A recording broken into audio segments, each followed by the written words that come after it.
کبھی کبھی ہم اپنے آپ سے اتنی لڑائی کرتے ہیں کہ ہم خود ہی ہار جاتے ہیں۔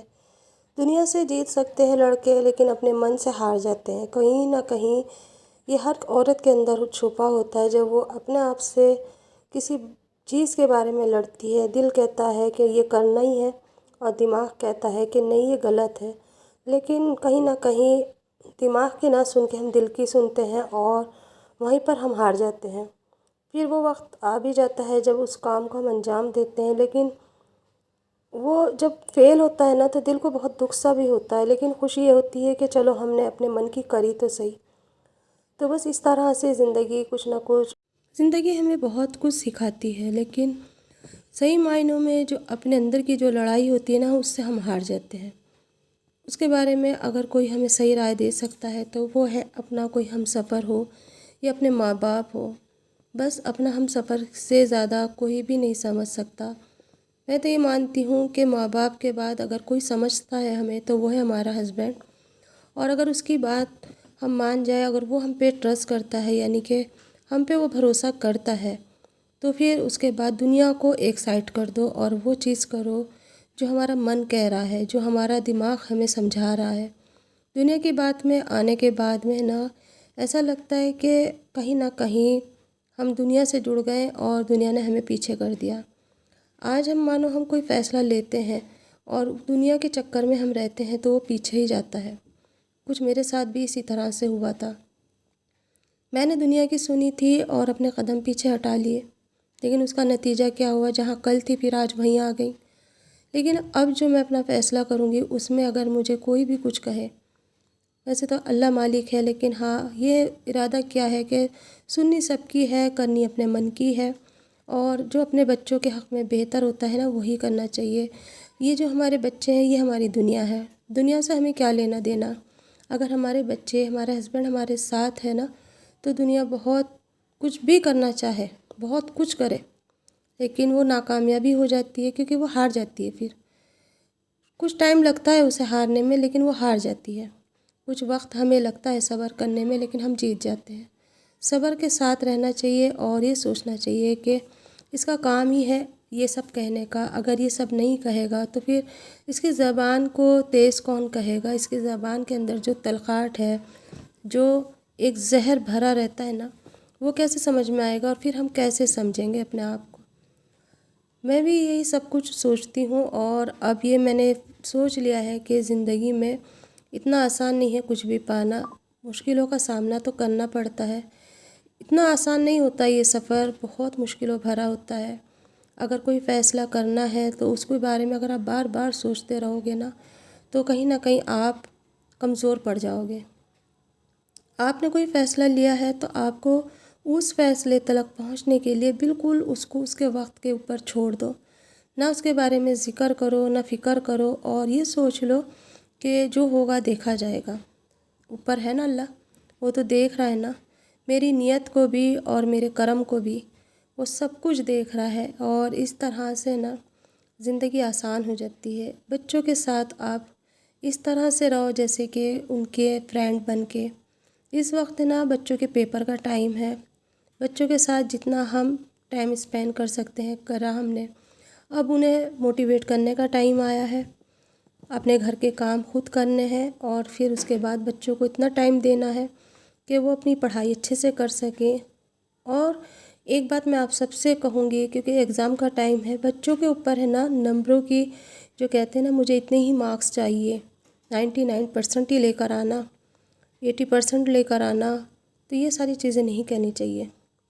نمبر کا کیا ہے؟ نمبر تو اس کے اوپر لکھے ہوتے ہیں۔ سب سے مین چیز ہے نالج۔ اگر آپ کا بچہ سمجھ کے پڑھ رہا ہے، آپ کا بچہ اس چیز کو سمجھ رہا ہے، تو سچ مانیے اگر اس کے نمبر بھی کم ہے نا تو بھی وہ جیت گیا۔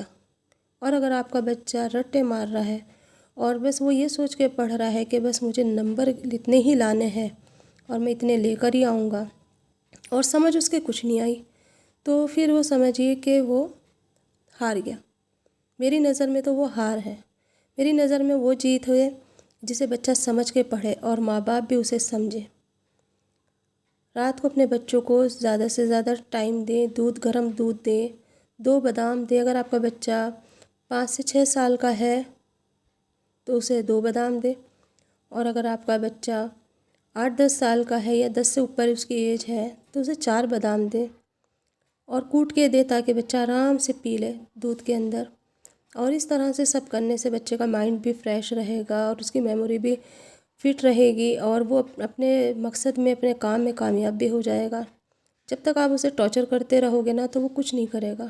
ایسے ہی زندگی کا معاملہ ہے۔ زندگی میں جب تک ہم سوچتے رہیں گے کچھ نہیں کریں گے۔ ہر کام اوپر والے نے ایک وقت پہ مقرر کرا ہے، اس وقت کا ہمیں انتظار کرنا ہے۔ صبر کے ساتھ، شکر کے ساتھ انتظار کرتے رہو، اور پھر اس کام کو جب ہم انجام دینے جائیں نا تو پھر زیادہ سوچو مت، اور یہ سوچ لو کہ جو کرے گا اوپر والا ہمارے بہتری کے لیے کرے گا۔ اگر آج اس نے ہمارے لیے یہ پیر قدم اٹھوائے ہیں، یہ پیر اگر کسی راستے پہ چلائے ہیں تو یہ بھی اسی کے وجہ سے چل رہے ہیں، اس کے بغیر تو ذرہ بھی نہیں ہلتا، تو پھر ہم اتنا بڑا قدم کیسے اٹھا سکتے ہیں؟ بس نیت اچھی رکھو، سب کے بارے میں اچھا سوچو، اور پھر دیکھو زندگی میں کتنی آسانیت آ جائے گی، منزل آسان ہونی شروع ہو جائے گی۔ بہت سارے لوگ ہیں نا، پتہ میری زندگی میں بھی ایسا ہے کہ جن کے جو لفظ ہوتے تھے وہ ایسے ایسے بات کرتے تھے جیسے کہ ہم تمہارے بالکل اپنے دوست ہیں، اور پھر پیچھے سے جیسے کسی کو پیچھے کھینچتے ہیں، اس کو احساس دلاتے ہیں کہ تم اتنے سال پیچھے ہو۔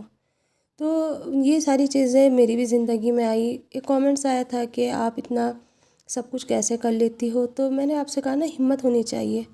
میری زندگی میں بھی بہت سارے اتار چڑھاؤ آئے، بہت سارے ایسے موڑ آئے جہاں میں ہار گئی، اور ہار کے میں قدم پہ نے پیچھے کرے، پر اس میں بھی ایک ریزن تھا۔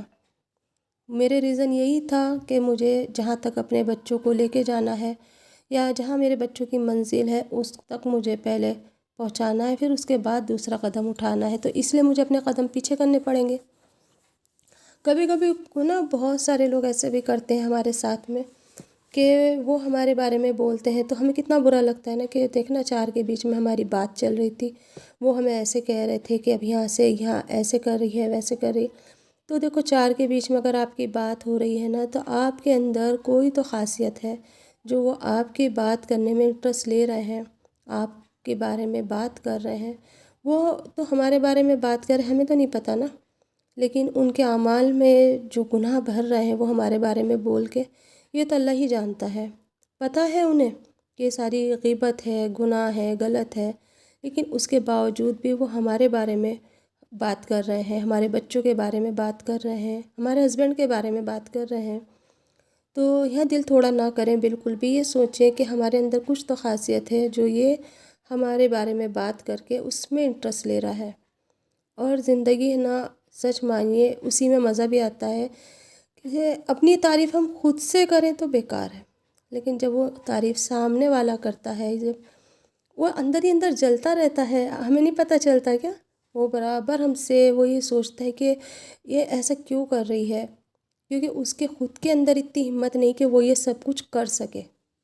میں یہ مانتی ہوں، اگر اس کے اندر ہمت ہو اور اسے پرمیشن ملی ہوئی ہو اپنے پریوار کی طرف سے تو وہ کرے، لیکن جب اس کے گھر والے ہی وہ پرمیشن نہ دے اسے، اور وہ یہ سب چیزیں نہیں کر سکتا، تو پھر وہ سامنے والا نا آپ سے جلنے لگتا ہے، وہ یہ احساس کرتا ہے کہ یہ کر رہی ہے، میں کیوں نہیں کر سکتی، کیونکہ اس نے اپنے آپ کو پہلے سے ہی باندھ دیا آپ کی برائیاں کر کر کے، آپ کے بارے میں جو اس نے باتیں کری ہیں 4 کے بیچ میں، اسی وجہ سے وہ بن گیا۔ اگر اب وہ یہ کام کرے گا تو سامنے کے جو 4 لوگ ہیں وہ خود ہی کہیں گے کل تو تم نے اس کی برائی کری تھی، اور آج اس کی جیسے تم کر رہی ہو، پھر اس میں اور تم میں کیا فرق رہا، تو اس وجہ سے وہ بندھا ہوا ہے، اس لیے وہ تمہارے بارے میں صرف بات کر سکتا ہے۔